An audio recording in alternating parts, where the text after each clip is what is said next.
Mehmet Tanım, Afyonkarahisar Belediye Başkanı adayı. Aksaray, Nihat Özdemir. Bartın, Yasin Başaran. Bilecik, Tahir Karaaslan. Bolu, Şükrü Deniz. Çanakkale, Muhammed Yusuf Oktuay. Çankırı, Mahmut Yiğit.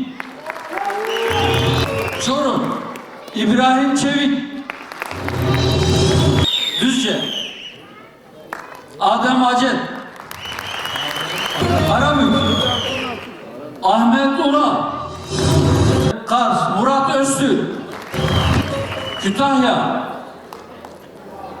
Erhan Ayhan Karapçı. Kastamonu, Zahir Keleş. Kırıkkale, Yasin Dursun. Kırklareli, Muhammed Salih Karaynil. Nevşehir, Yahya Aydın. Sinop, Nail Yalçın. Sivas, Yunus Kaya. Tokat, Halis Adıgüzel. Zonguldak, Mehmet Özdemir. Erzurum Büyükşehir Belediye Başkanı adayımız Kerbela Şanlı. Kayseri, Mehmet Çalhan. Ordu, Bülent Dinç.